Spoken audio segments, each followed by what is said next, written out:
Saya kan tidak merasa orang pengkhianat, jadi buat apa saya sakit hati? Yang jelas itu tidak benar, itu aja. I'm not that small. Yang penting saya bisa mempertanggungjawabkannya, tidak hanya di dunia tapi juga di akhirat. Oke.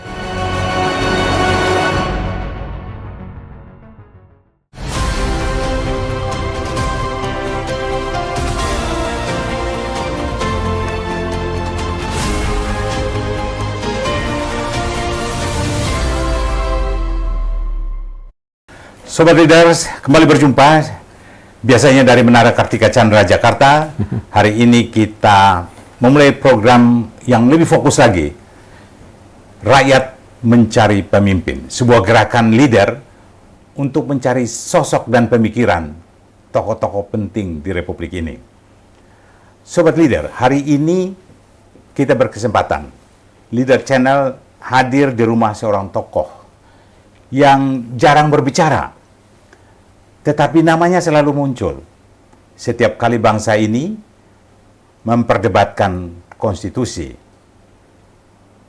Beliau adalah Dr. Jacob Tobing, MPA.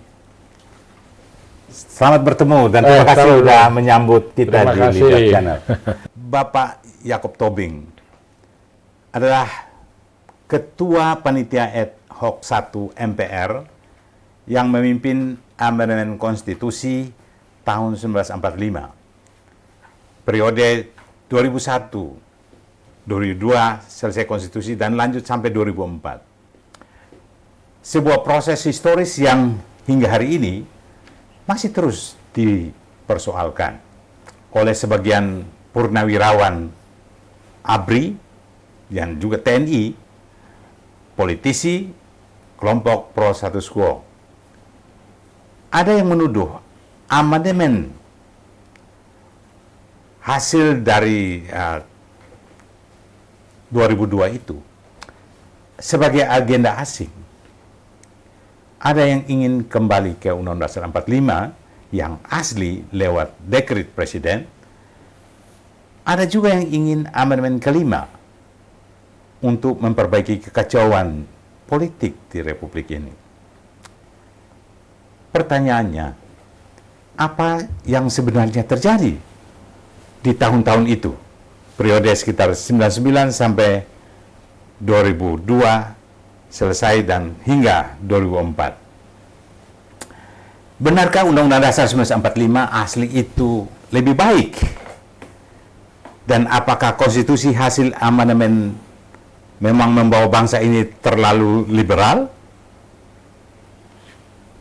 Nah, hari ini kita akan mengurai pertarungan pikiran, pertarungan kepentingan, dan pertarungan masa depan bangsa yang langsung dari sosok kuncinya, pembuat sejarah itu.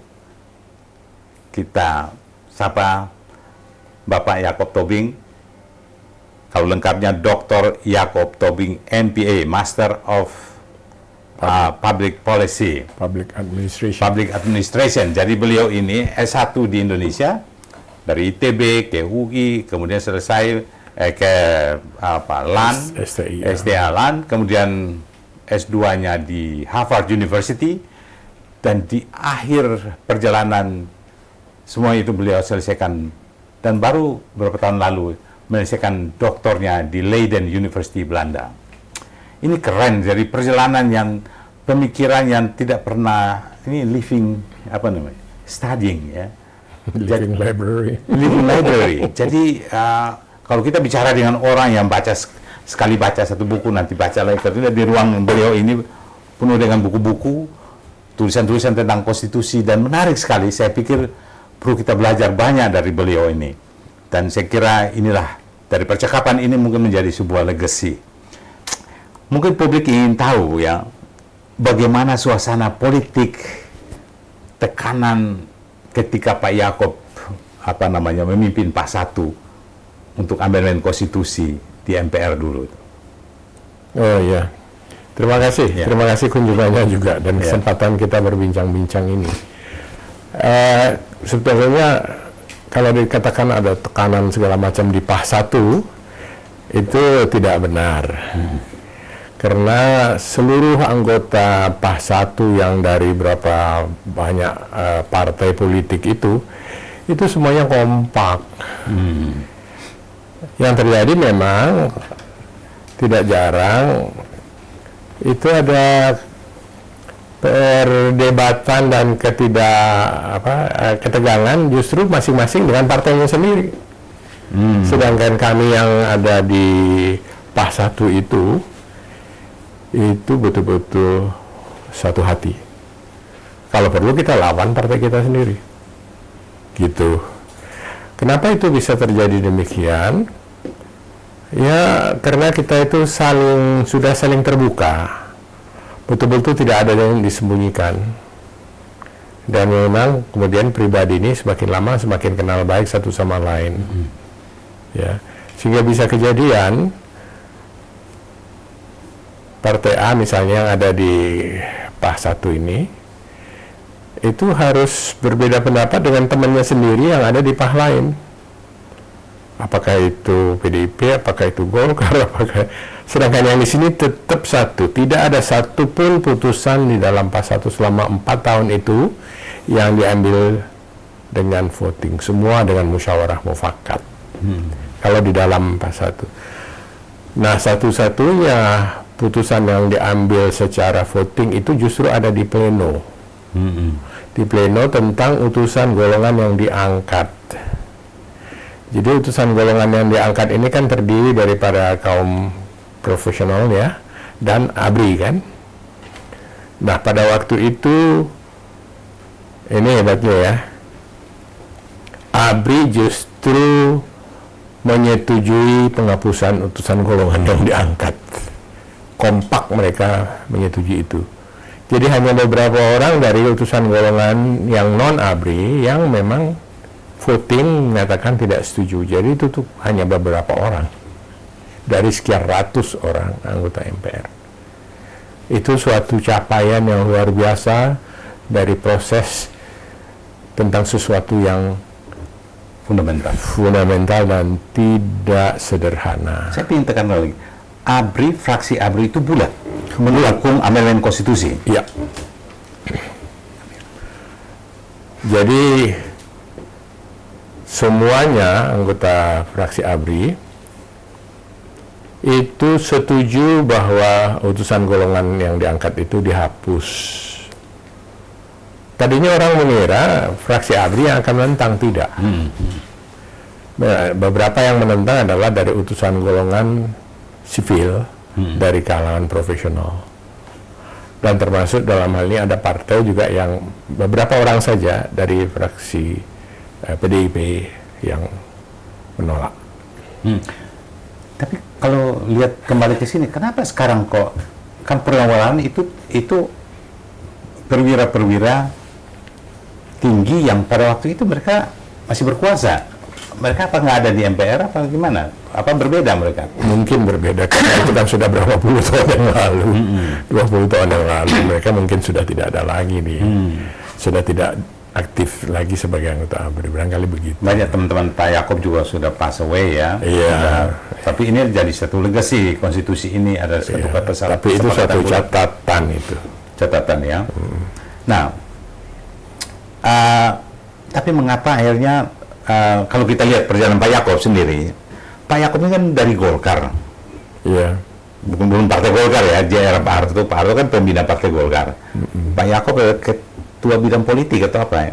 Iya, organisasi dan itu. Ya, ketua 1 saya. Ketua 1 bidang menangani politik ya.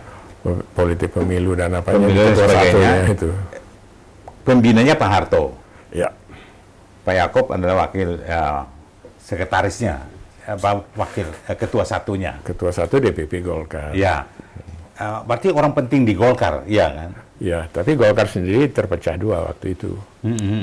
Jadi Pak Wahono sebagai ketua umum dan seluruh pimpinan yang lain termasuk sekjennya Pak Rahmat Witoelar itu menentang kebijakan Pak Harto.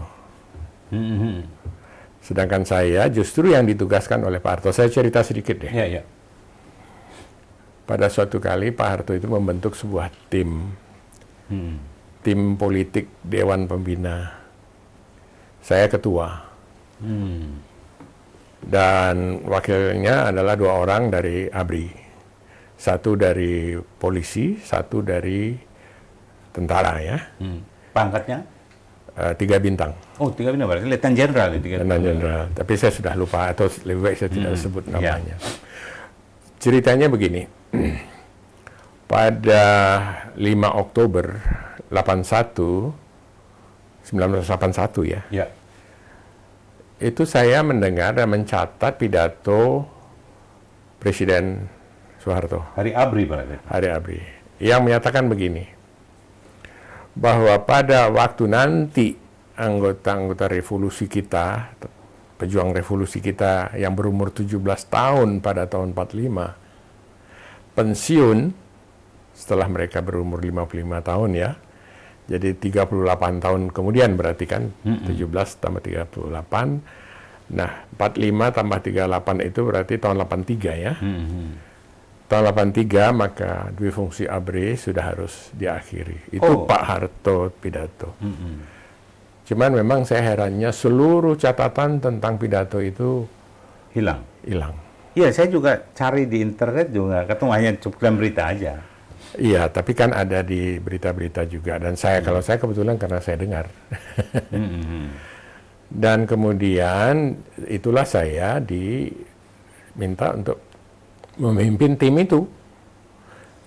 Jadi wakil saya peralihan itu. Tim itu. Nah, wakil saya itu tidak usah saya sebut namanya dan juga saya sudah lupa. Namanya tim peralihan ya? Nah, tim politik saja. Tim politik saja. Tapi untuk peralihan dari duifungsi ke sipil. Ke sipil ya. Di situ kita harus memberi penghargaan dan penghormatan kepada Pak Harto.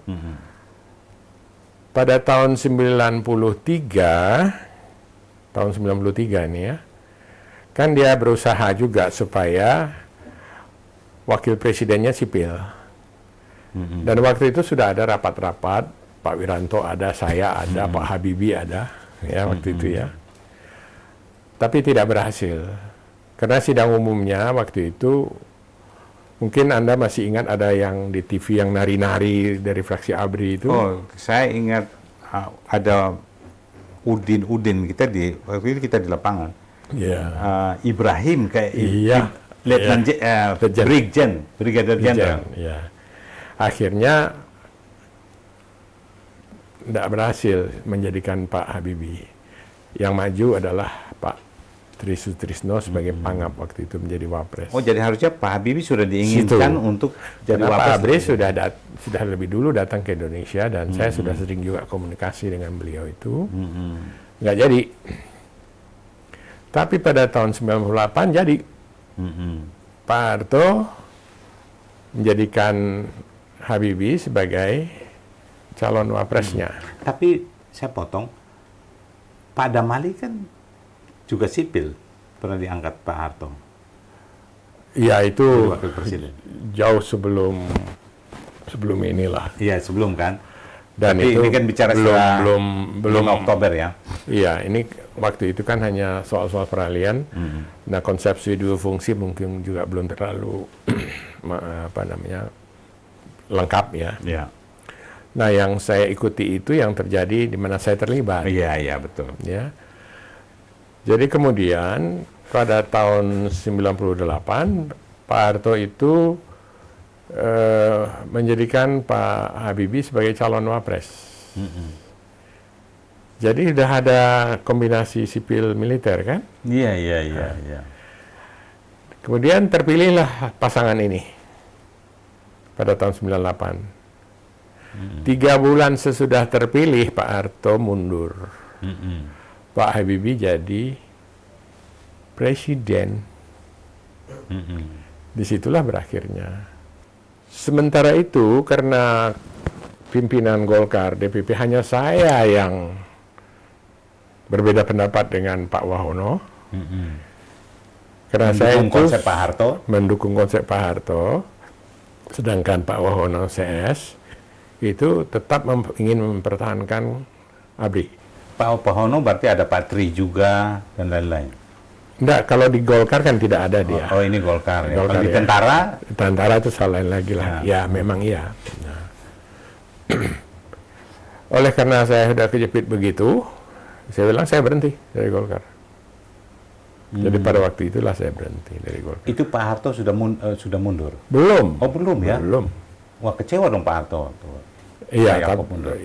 tapi makanya saya tetap ditugaskan untuk itu tadi. Oh, jadi peralihan tetap, tapi Golkar yang mundur dari Golkar ya? Saya yang mundur dari Golkar. Ya, keren. Iya. Ya daripada bikin soal terus di dalam itu. Ya itulah kemudian saya jadi ketua daripada tim politik itu. Tetapi tim politik ini juga saya akuilah sulit bergerak ya. Jadinya saya sendirian yang bergerak. Saya ketemu dengan pimpinan ABRI. Saya diterima Kasospol. Mereka mengatakan, karena saya menyampaikan beberapa pesan-pesan dari Pak Harto itu. Ya sudahlah, ABRI sudah selesai, kita akan nanti pada pemilu bebas dan lain sebagainya. Waktu itu ditolak oleh Sospol ABRI. Alasannya antara lain, kita sendiri sudah sibuk menghadapi DITI dulu, ini nanti di tingkat akar rumput. Nanti kita menghadapi lagi nih kaum komunis segala macam di akar rumput ini. Nggak bisa, gitulah. Oke, saya bilang gitu. Jadi, terus habis itu saya ketemu dengan Pak Rudini Mendagri, menyampaikan bahwa dalam konsep ini pemilunya adalah pemilu bebas, gitu ya. Saya sampaikan langsung semua. ini berarti pemilu Pada waktu itu akan datang untuk pemilu 99. 99. Nah, jawabannya adalah saya tidak setuju. Gitu dari Pak Rudini. Oke, pokoknya saya sudah usahakan. Saya ketemu dengan mereka dan saya lapor. Ya itu hasilnya begitu. Ya enggak apa-apa. Gitu. Berarti pada waktu itu, ini kan ketegangan. Pak Harto sudah berhadapan dengan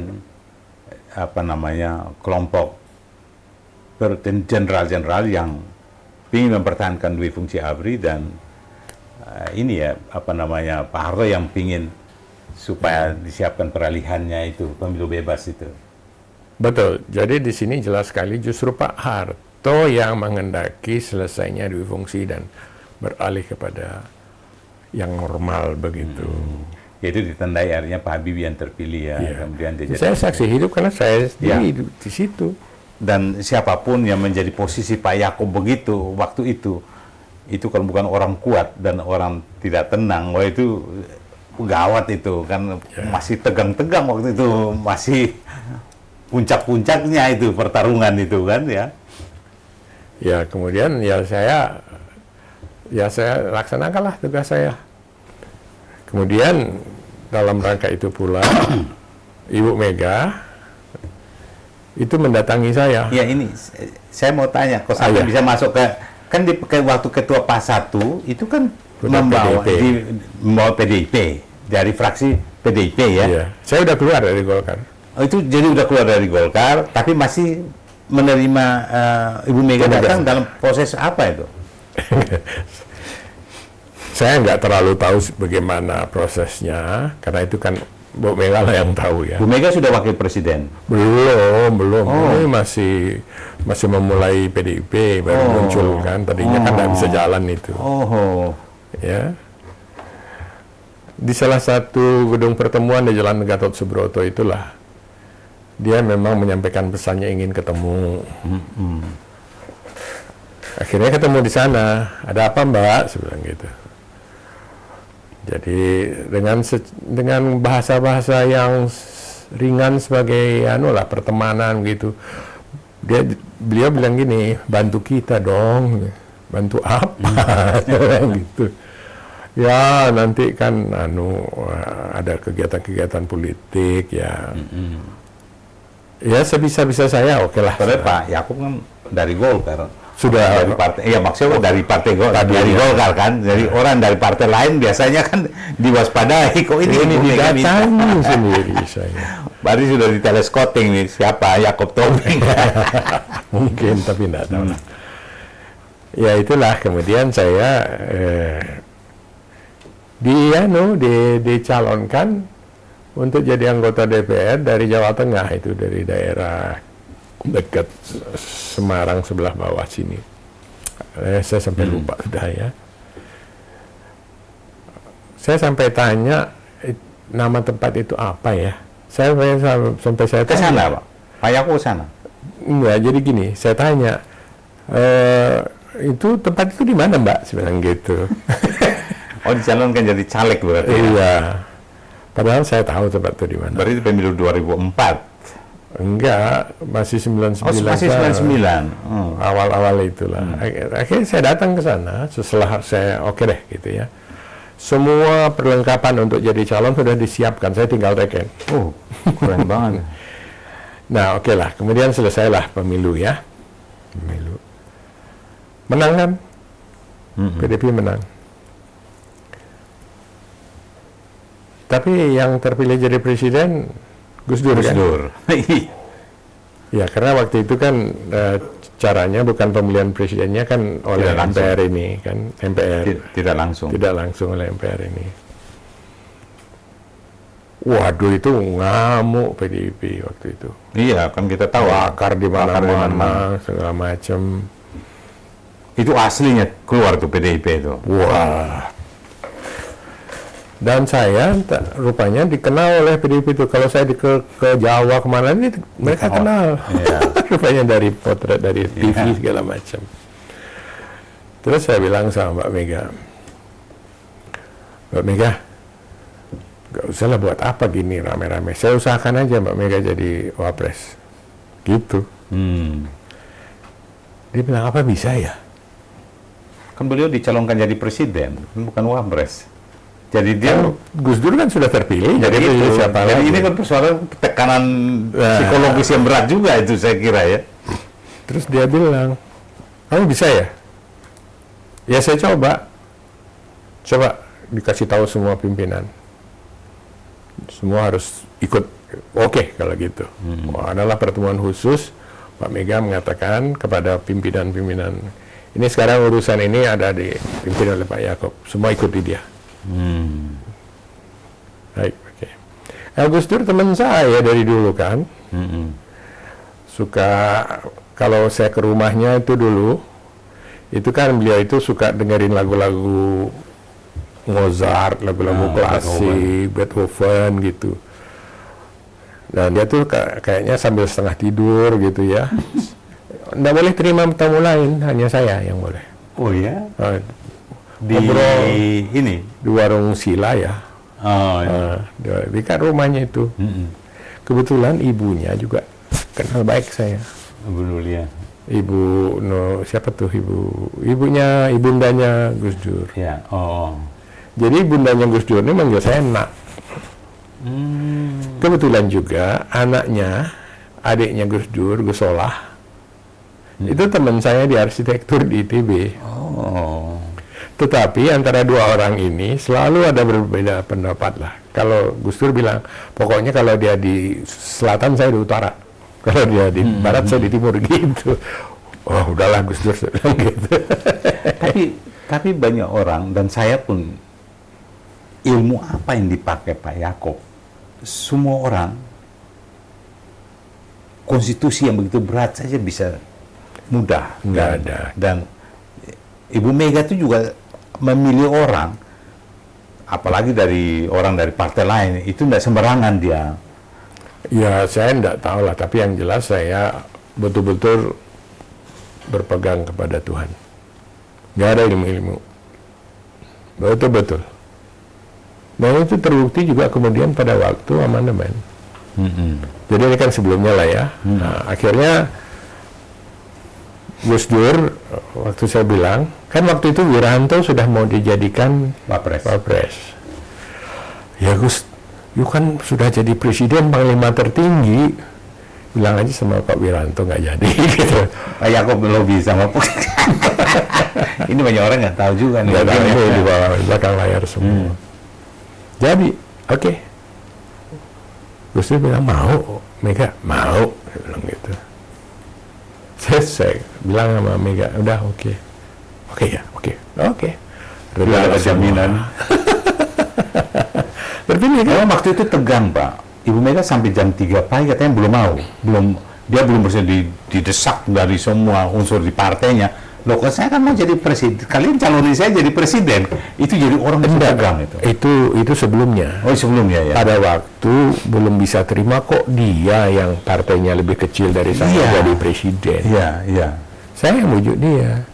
Udah jadi wapres ya. Bisa ya gitu.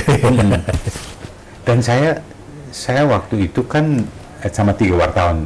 Teman saya sekarang dari dulu pernah pemret Tempo saya kita diundang pemerintah Belanda. Waktu habis pemilu menjelang pemilihan tidak langsung di MPR itu presiden 1 minggu apa 2 minggu sebelum, dan kita di sana kita diundang di koran Telegraf, itu koran besar di Belanda. Wartawannya tanya, Anda dari Indonesia, itu Indonesia gimana sih katanya? Kan pemenang pemilu PDI Perjuangan. Iya. Kenapa itu Gus Dur di sini sudah konferensi pers? Dia yang akan jadi presiden. Nanti dia akan datang lagi untuk konferensi pers ketika sudah jadi presiden. Jadi wartawan Belanda itu tanya ke kita. Jadi kita juga bingung. Ya kok pemilihan presiden belum mulai kok Gus Dur sudah kampanye kalau dia jadi, karena dia dapat dukungan dari tentara, dari TNI, dari Wiranto ketika dia berkunjung ke Mabes TNI. Itu menurut, dan itu ada banyak ditulis juga. Itu yang banyak ngatur-ngatur itu si Amin Rais. Dia tidak mau. Jadi di samping saya juga minta bantuan teman yang dari Surabaya, saya udah lupa namanya. Sama-sama kami yang dekat sama Gus Dur. Dia juga ketemu Gus Dur. Saya ketemu, sama, akhirnya jadilah Pak Wiranto diminta mundur, Mega lah yang jadi cawapres, dan karena memang sudah seluruhnya mendukung ya tidak ada masalah, jadi cawapres. Jadilah beliau wapres. Dan beberapa 1 tahun kemudian, karena ada masalah Bulog Gate ya. Kan Gus Dur lagi-lagi dikerjain sama Amin Rais. Jadilah beliau presiden. Iya. Iya ya? Iya. Jadi kan memang waktu itu kan yang menarik adalah yang kita lihat ada fraksi ABRI masih ada. 38 orang ya, fraksi ABRI waktu itu. Iya, cukup besar ya. Kemudian kan di dalam syarat menjadi calon presiden kan sehat jasmani rohani. Banyak yang mempertanyakan, Gus Dur kan tidak sehat tanda kutip secara jasmani, fisik yang dipersoalkan. Tapi kalau orang kayaknya nggak enak gitu kalau bicara fisik. Tapi itu konstitusi. Nah, waktu itu fraksi ABRI, saya juga pernah tanya pada fraksi ABRI. Nanti saya akan wawancara. Iya. Kenapa kok bisa excuse soal konstitusi? Ya kan? Padahal kalau mereka hormati kemenangan demokrasi pertama itu ada langkah awal untuk demokrasi yang lebih besar, yang karena tidak menang maka intervensi dari mana-mana bisa saja terjadi. Wah, ini peluang gampang nih, Indonesia bisa diatur, demokrasi aja menang aja bisa nggak jadi presiden. Tapi kan itu interpretasinya juga begitu. Apakah orang buta itu tidak sehat? Waktu itu konstitusi mungkin syaratnya letterlek gitu ya. Iya. Apakah ini Pak Yaakob yang Anda begitu yakin bahwa konstitusi ini, kan ketika menjabat sebagai Pak 1, konstitusi kita ini Undang-Undang 45 yang asli ini harus diamandemen? Lebih luas dari itu karena saya mempelajari juga latar belakangnya dan segala sesuatunya waktu pembentukan Undang-Undang Dasar 45. Karena waktu saya mahasiswa aja saya sudah mempelajari soal-soal begitu ya. Bagaimana sebuah undang-undang dasar dibentuk oleh penjajah Jepang. Ya. Makanya menurut saya banyak kekurangannya. Dan menurut teman-teman lain semuanya banyak kekurangannya. Itu sebabnya seperti saya katakan tadi, waktu kami melakukan amandemen itu tidak pernah terjadi voting atau apapun juga di antara sekian banyak fraksi yang ada di kami. Kalau perlu kami melawan fraksi kami sendiri. Gitu loh. Itu luar biasa loh. Sampai memang ada waktu itu wartawan-wartawan yang nanya, kau apain itu katanya. Saya bilang enggak, kamu lihat aja sendiri katanya. Ketenangan berpolitik, bagaimana memainkan proses amandemen itu yang tidak kelihatan ketegangan di Pak Yaakob sama sekali waktu itu kita lihat. Iya, kalau perlu kita gantian memimpin. Betul itu, betul. Nggak ada masalah. Saya dulu lah, kamu aja memimpin. Itu jalan aja semua. Tidak pernah ada. Kalaupun ada misalnya sedikit masalah sana sini, ngobrol aja sebentar. Kalau perlu melawan partainya sendiri. P3 melawan partainya sendiri, PDI melawan partainya sendiri. Tapi Pak Yaakob sendiri ketika masuk menjadi ketua PAS 1, kan waktu itu ada Prof. Dimyati Hartono yang juga sebelumnya pernah memimpin PAS 1 juga. Dan pasti ada pertarungan di situ secara psikologis. Oh, ini Pak Yaakob tiba-tiba dipercaya jadi ketua PAS 1. Iya, ini masalah. Ada rasa nggak? Ada perasaan nggak? Ini kan ada suasana yang nggak terlalu menonjol, tapi ada. Karena dianggap bahwa ini kan Undang-Undang Dasar ini karyanya Bung Karno. Seorang tokoh luar biasa yang sangat dilulukan oleh PDIP. Ya, tapi gimana lah. Akhirnya memang dorongan lingkungan itu beliau sendiri kok yang mengundurkan diri.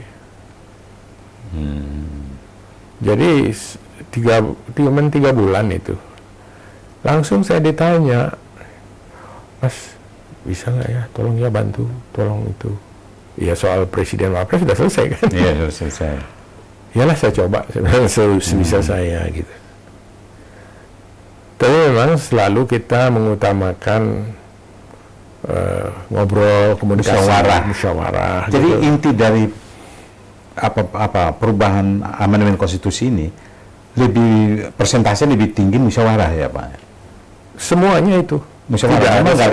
Memang ada satu pasal yang saya tahu di voting, ada pasal 21 itu yang akhirnya ada suara yang berbeda, tapi ya putusan golongan. Ya soal itu sesudahnya. Tapi MPR sudah selesai, tapi putusannya enggak, pada tingkat panitia ad hoc tidak ada masalah, itu semua sudah clear. Ya. Pada tingkat pleno itu ada voting ya. Itu tentang putusan golongan, itu yang saya ceritakan tadi. Ya. Tapi Pak Yaakob, yang apa yang Anda lihat yang paling berbahaya menurut Pak Yaakob di Undang-Undang Dasar 45 yang lama itu, yang sehingga harus diamandemen? Itu adalah sebuah undang-undang dasar, kecuali pembukaannya ya, yang dibuat bagi Indonesia sebagai anggota anak buahnya Jepang untuk suatu wilayah persemakmuran Asia Timur Raya. Itu memang didesain untuk itu. Itu yang dibilang fasis itu. Iya. Kenapa? Karena sebenarnya ini Undang-Undang Dasar 45 ini yang asli lah saya katakan ya. Itu dirancang dan didesain pada masa pendudukan Jepang. Ya. Pada waktu itu Jepang sendiri sedang merancang pembentukan persemakmuran Asia Timur Raya. Saya ceritakan sedikit ya hasil daripada penelitian saya. Ya. Pada waktu itu khusus untuk Asia Tenggara, Asia Timur Raya, itu Kementerian Luar Negeri Jepang khusus untuk urusan itu dipegang oleh Angkatan Darat Jepang. Rencana mereka itu begini, Indonesia itu tidak akan semuanya seperti Indonesia sekarang. Kalimantan, Sulawesi, Maluku ke timur itu daerah-daerah yang dianggap kaya dan penduduknya sedikit. Itu tidak akan dimasukkan ke Indonesia. Itu akan jadi seperti Australia terhadap orang putih. Orang aslinya dihabisin. Itu Grand desainnya. Grand desainnya. Jadi undang-undang dasar yang seperti itu apa cocok buat kita? Dan lagi itu memang dibuat pada masa pendudukan Jepang kan, dan salah satu pimpinannya justru petinggi Jepang kan, saya udah lupa namanya itu. Ya ada Pak Rajiman, orang Indonesianya kan. Nah, dan yang perlu kita ketahui adalah waktu itu kan Supomo ada anggotanya di situ. Itu mereka itu membuat sebuah rancangan pembukaan Undang-Undang Dasar 45 sebagai lawan atas rancangan pembukaan yang dibuat oleh Soekarno-Hatta. Jadi pada masa itu Soekarno-Hatta ini kan pejuang dari zaman dulu, dari tahun 20-an itu sudah para perjuang nasionalis semua itu kan. Luar biasa kan perjuangannya dengan PNI-nya, dengan apanya waktu itu. Kita tahu lah itu. Dan mereka di luar izin dari Jepang membuat rancangan pembukaan. Yang kita kenal sekarang ini. Itu buatan mereka. Tidak pernah dikonsultasikan sama Jepang. Saya masih ingat tanggalnya, itu bulan Juni mereka kerja. Tanggal 10 Juli tahun 45, jadi masih zaman Jepang ya, dilaporkanlah ini ke PPKI. Nggak digubris, didiemin aja gitu. Tapi Supomo Ses bikin rancangan pembukaan yang lain. Yang ada sekarang ini? Tunggu. Bukan. Rancangan pembukaan itu mengatakan begini. Indonesia berterima kasih kepada Jepang yang telah memberi kemerdekaan kepada Indonesia. Jadi dipersiapkan untuk itu ya. Itu yang pertama isinya. Yang kedua isinya adalah kami akan tetap setia sebagai bagian daripada Asia Timur Raya. Ya, itu.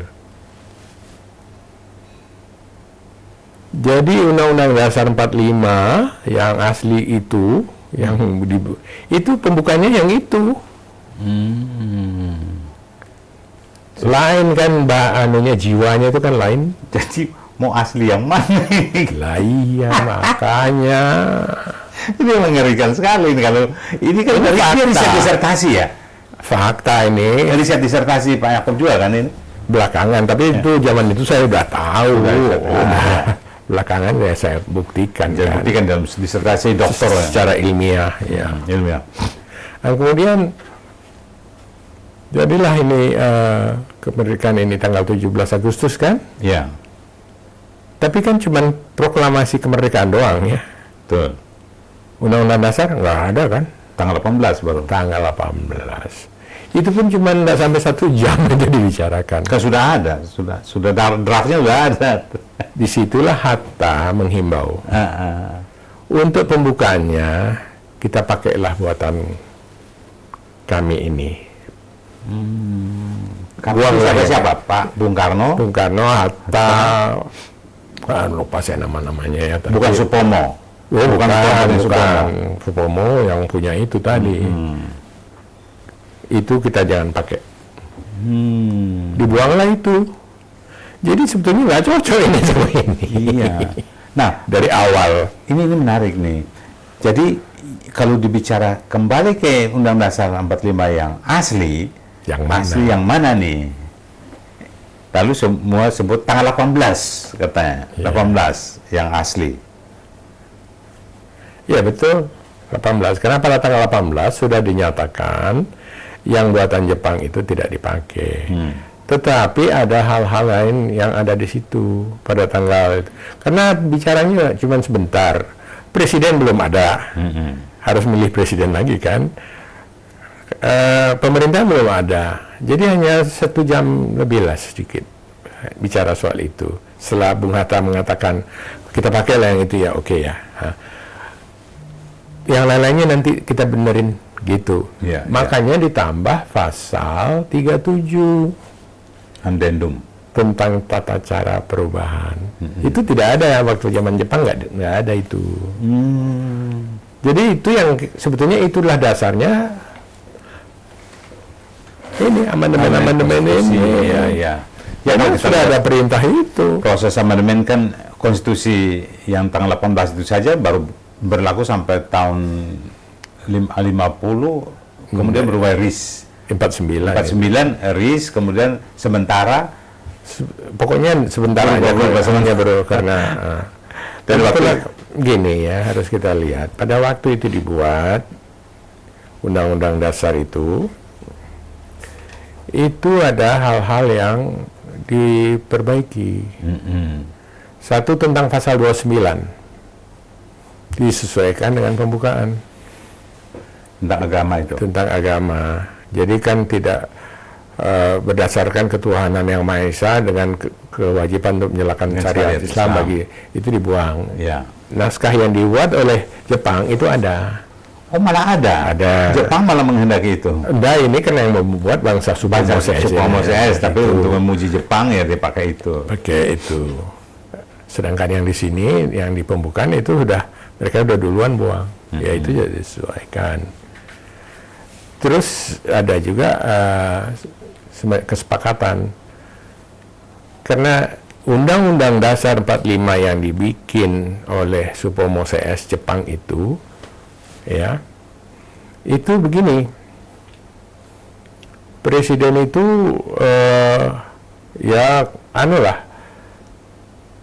diktator. Kenapa saya bilang diktator? Dalam konstitusi yang lama itu, yang 18. Tidak disebut begitu, tetapi konstruksinya diktator. Kenapa? Karena dia adalah kepala negara, kepala pemerintahan. Terus dia adalah ketua umum partai tunggal. Ya. Kalau dia yang ketua umum partai tunggal, dia cenderungannya ke sana. Ya udah.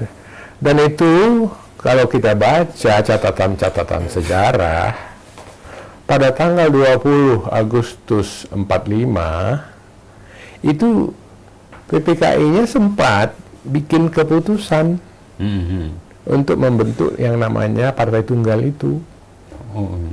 Nama partai itu PNI, tapi bukan PNI-nya Bung Karno loh ya. PNI itu adalah Partai Nasional Indonesia. Ketuanya siapa? Soekarno. Dia partai tunggal. Jadi kalau dia partai tunggal, penguasa tunggal, bukan bertanggung jawab kepada MPR yang dikuasai ini, artinya apa?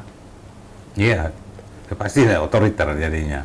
Iya, dan kita lihat bagaimana konstruksi dari presidensi. Masa jabatan presiden 5 tahun, ya kan? Dan sesudahnya dapat dipilih kembali. Berapa kali? Tidak ada batasan. Tidak ada batasan. Sementara partainya ini, partai ini. Jadi konstruksinya adalah konstruksi diktator. Amerika juga pernah begitu, tapi dia batasi ketika Roosevelt. Iya. Gitu kan? Akhirnya mereka balik kedua. Iya. Makanya kita bilang kan, batasi 2 kali. Hanya untuk 1 kali, Mas. Bolehnya. Jadi kalau mereka yang mau kembali yang ke lama, mau kembali ke situ apa? Itu aslinya begitu. Gitu. Itu ceritanya. Itu fakta yang saya sampaikan. Apa soal HAM misalnya? Tunggu dulu. Oh ya. Nah, kemudian waktu itu mau disahkan oleh BPUPKI, itu ditentang oleh Hatta, oleh Soekarno, oleh Sayuti Melik segala. Kebetulan saya itu kenal baik dengan Sayuti Melik, sempat sama-sama. Dia yang cerita juga kepada saya apa yang terjadi. Jadi waktu itu sudah mau dibikin lah ini partai tunggal ini. Waktu itu dilarang. Terlalu pendirinya siapa Pak? Mau rencana Partai Tunggal BPUPKI. BPUPKI yang Iya. mendesainnya. Iya, PPKI. Tapi siapa di balik itu tokohnya? Supomo. Supomo. Oh. Supomo Kemudian ditolak. bukan ditolak. Syahrir CS Hatta, termasuk saya itu milik, itu bilang sama Bung Karno, jangan. Oh, mereka larang. Kenapa? Sekutu udah mendarat. Oh, datangnya suku. Udah datang sekutu. Makanya kemudian ada perintah dari Wapres untuk pembentukan partai-partai kan. Betul, betul. Nah, ini sejarah ini kita harus tahu lah. Ya. Terus tadi apa pertanyaannya? Ya, dari itu soal kan di dalam ini juga dalam konstitusi yang lama tuh ada Pak Yaakob pernah bilang kan, nggak ada apa soal HAM, hak asasi manusia. Tidak tercover di situ. Itu memang begini. Jelasannya gimana itu? Itu adalah dokumen atau apa namanya itu catatan pada waktu pembentukan Undang-Undang Dasar itu pada zaman Jepang. Itu Supomo mengatakan begini, pemilu itu menyesatkan, itu nggak perlu itu. Alasannya adalah dia ambil dari Bourdain ya, seorang bukan filsuf lah, ahli begitulah dari Perancis pada abad-abad lalu ya. Kenapa? Karena jumlah orang bodoh lebih banyak dari orang pintar. Dan jumlah orang jahat lebih banyak dari orang baik. Jadi kalau pemilu, kita akan dipimpin sama orang bodoh sama orang jahat. Makanya nggak boleh ada pemilu. Itu. Bukannya lupa, sengaja emang nggak diadakan. Karena awal-awal ya pemerintahan waktu itu masih banyak yang bodoh dan ini ya, nggak sekolah kan. Iya, tapi pada waktu pembentukan undang-undang itu dasarnya sudah begitu. Jadi Undang-Undang Dasar 45 yang asli itu memang nggak ada pemilu kan. Iya. Yang kedua soal hak asasi. Itu dikatakan oleh Supomo. Nggak perlu itu, karena hak asasi orang perorangan itu ada pada hak asasi seluruh orang. Itu Pak Supomo yang Supomo bilang. Itu ngambil dari Bourdain juga. Ini di sini tuh banyak catatan-catatan itu ada. Ya. Jadi bukannya lupa, sengaja. Nah kalau saya kemudian bersikap sengaja juga lantas membenahi itu kan ada dasarnya dong. Bukannya saya nggak sengaja. Di dalam beberapa podcast yang saya dengar itu, terutama di podcastnya Pak Maijen Prijanto Purnawirawan, itu juga saya melihat bahwa yang dimunculkan itu saya kaget juga. Wah, ini mesti diklarifikasi sama Pak, apa benar nih bahwa ada beberapa mungkin purnawirawan jenderal yang menuduh bahwa Pak Yaakob ini kaki tangan asing, ya kan? Bahwa sudah membuat konstitusi ini kita sudah jadi liberal itu. Jadi saya pikir juga, ini kan ada berapa ratus anggota MPR waktu itu. Dan tidak ada satupun dengan voting di antara kami. Sepakat semua. Sepakat gimana nih? Ini bagaimana menjelaskan nih soal ini nih? Iya, karena saya membaca buku itu ada yang karangan orang asing, ada yang karangan orang Indonesia, ada yang karangan orang Arab. Masa nggak boleh baca buku? Pengetahuan, kita harus berpandangan luas. Broad view. Itu yang terjadi. Kami semuanya baca macam-macam. Kalau nggak begitu Indonesia ini di mana sih? Zaman Sriwijaya aja kita sudah baca buku macam-macam. Itu sesuatu yang harus kita hargai. Kalau soal mencari ilmu pengetahuan dan informasi dari manapun sudah tidak boleh, negara ini mau jadi apa? Kumpulan orang bodoh apa? Kalau itu benarlah yang dibilang sama Supomo, ya orang bodoh lebih banyak dari orang pintar. Ini eranya udah era apa nih? Mau ke bulan semua nih. Iya. Masa jadi orang bodoh. Pak Yaakob, tapi Anda nggak sakit hati dibilang sebagai pengkhianat konstitusi ini?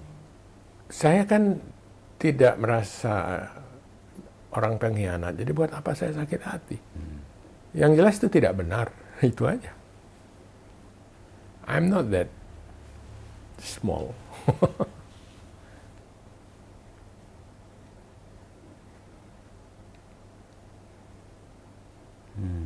Yang penting saya bisa mempertanggungjawabkannya, tidak hanya di dunia tapi juga di akhirat. Oke. Nah, dalam proses amandemen konstitusi, ada yang bilang begini, ada Pak Yaakob ini ada surat dari Kongres Amerika Serikat. Ntar dulu, ini kan biasa orang karam ini kita mana buktinya, masa kok nggak ada hukum Indonesia? Mengarang. Tapi kenapa dibunyikan dan bahwa ini ada intervensi kekuatan global waktu itu ya, maka mereka sebut NDI. Pak Yaakob kenal itu NDI. Oh iya, National Politik Pasca Orde Baru. Iya.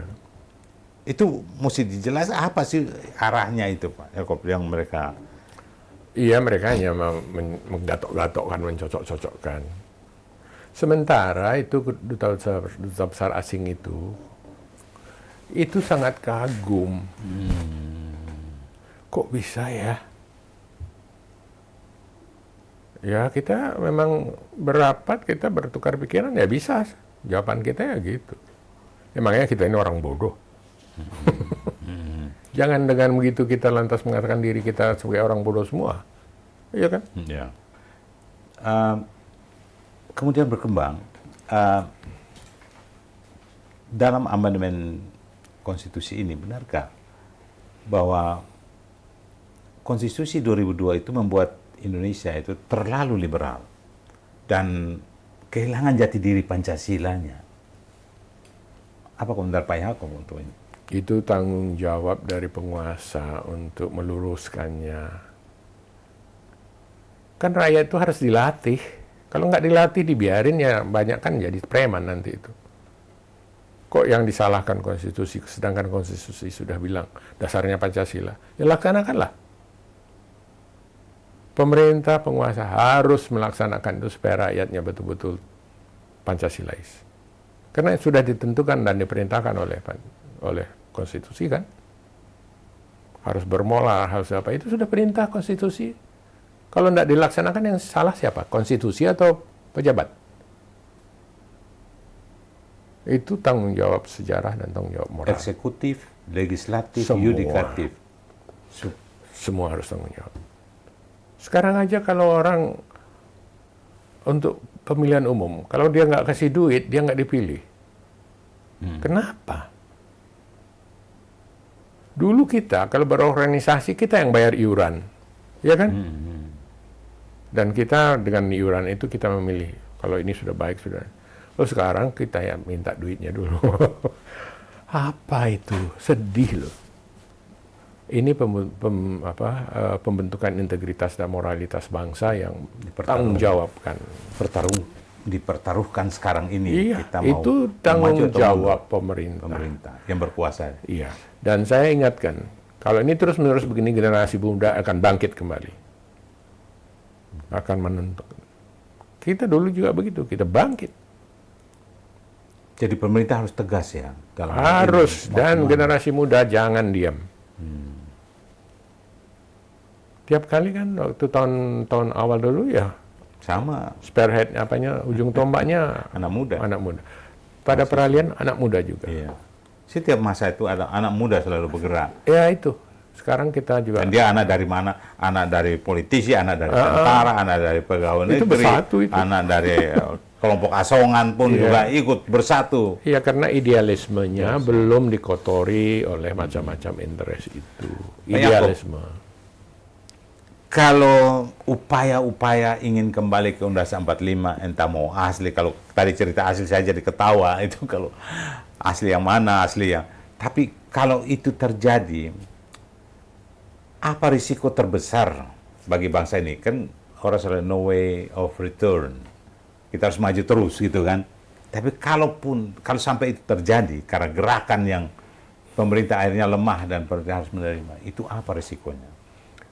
Kita akan pecah dan hancur, dan generasi muda akan bangkit.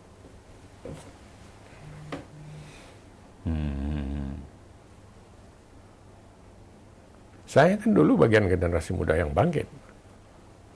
Emangnya dikasih duit atau kasih apa waktu mau bangkit? Enggak.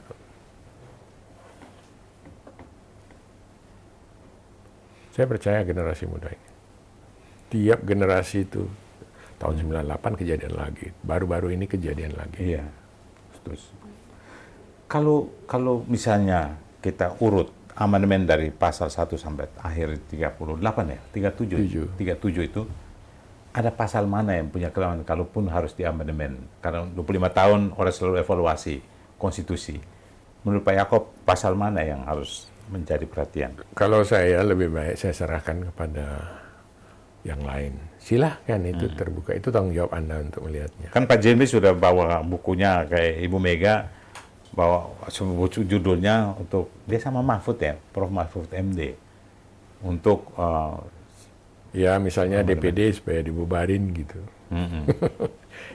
Itu karena memang undang-undang dasar kita ini yang hidup dan dinamis. Dia harus mengikuti zaman. Di samping mengarahkan ke arah zaman, tapi zaman yang berubah itu juga membawa perubahan. menurut Pak Yaakob, DPD memang layak dibubarkan atau? Enggak, mereka bilang begitu. Mereka yang bilang, ya. Sekarang alasannya kenapa dulu ada DPD ya. Kita punya demografi. Itu kan penyebaran penduduknya kan enggak merata. Ada daerah-daerah yang cukup besar. Tapi kalau dibandingkan jumlah penduduknya dengan di Jawa atau Sumatera kan kecil sekali. Ya kan? Betul nggak? Nah, kalau dasar pertimbangan untuk perwakilan hanya dari jumlah penduduk, daerah-daerah yang penduduknya kecil, bagaimana? Kepentingan mereka kan juga sama. Makanya kita adakan itu. Jadi walaupun pendudukmu banyak, wakilmu 2. Walaupun pendudukmu sedikit, wakilmu 2. Jadi ada aspirasi, mekanisme penyerapan aspirasi itu ada tersedia. Jadi, Tapi kewenangan mereka terbatas, ya kan? Dalam pembentukan undang-undang mereka tidak langsung sebagai pembentuk undang-undang, ya kan? Tapi mereka mengajukan hal-hal yang mungkin luput. Mungkin satu daerah itu kecil, tapi wakilnya itu dari partai yang besar, ya kehapus sama kepentingan yang lebih besar kan bisa. Nah, mereka harus bertugas untuk mengingatkan. tapi nggak ada pasal yang Pak Yaakob merasa layak untuk kalau terjadi amandemen kelima. Nggak ada saran apapun. Enggak. Itu sudah merupakan kewajiban dan panggilan untuk generasi yang sekarang. Jadi bukan lagi saran Pak Yaakob sudah selesai sampai di. Iya, dan saya hanya akan nanti melihat bagus nggak sarannya itu. Jadi no comment untuk mau diapain terserah. Iya, karena itu merupakan panggilan bagi generasi-generasi mendatang. Jangan yang tua merasa lebih tahu segala-galanya. Ini keren. Pak Yaakob, kita lihat bahwa ini kan tubuh yang pro kontra, mau amandemen dan sebagainya, ada yang kembali dan sebagainya, amandemen dan seterusnya. Kira-kira ada motivasi apa ya menurut Pak Yaakob, penglihatan Pak Yaakob? Apa ideologis kah? Atau nostalgia kah? Karena saya kira di kelompok purnawirawan pun berbeda pandangan dalam masalah ini. Ya, itulah suatu risiko, bukan risiko ya, akibat dari suatu keterbukaan. Silakanlah. Saya mengatakannya itu, silakanlah. Sekaligus juga kepada mereka yang merasa mempunyai tanggung jawaban, marilah, bukan hanya sekedar silakan. Ayo, ambil tanggung jawabmu. Baik itu dalam soal pertukaran pikiran maupun dalam tindakan. Ini milik kita bersama, negara dan bangsa ini. Gak bisa satu generasi mengatakan, saya tahu segalanya. Enggak lah. Hidup kok ini, bangsa ini hidup.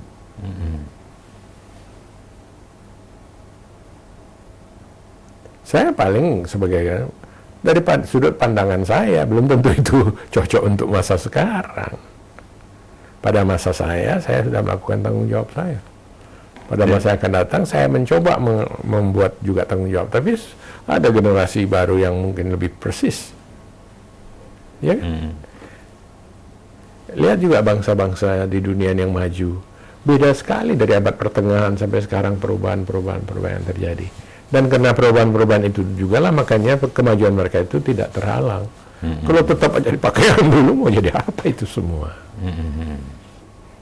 Tapi kalau misalnya pemerintah akhirnya juga terpaksa melakukan ikut mendukung amandemen konstitusi, itu Pak Yaakob no comment. Bukan no comment, saya akan ikut melihat mengomentari apa perubahannya. Oh, mengikuti, tapi tidak mau ikut Tidak menentang a priori. Ya, ya. Membawa masukan boleh, tapi a priori tidak. Kan konstitusi kan dinamis. Iya, hidup bangsa ini dinamis. Ada mitos apa? Mitos apa terbesar di amandemen konstitusi 2002 itu, Pak, yang harus dibongkar hari ini? Saya nggak lihat ya ada mitos di situ. Karena yang menjadi suatu adalah ini tahun 45 kita proklamasi bangsa Indonesia lahir sebagai bangsa yang merdeka, itu kan. Cuman itu.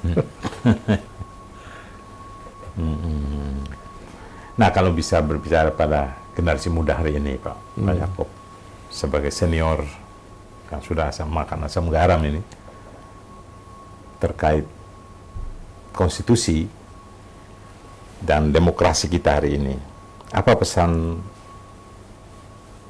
dari Pak Yaakob?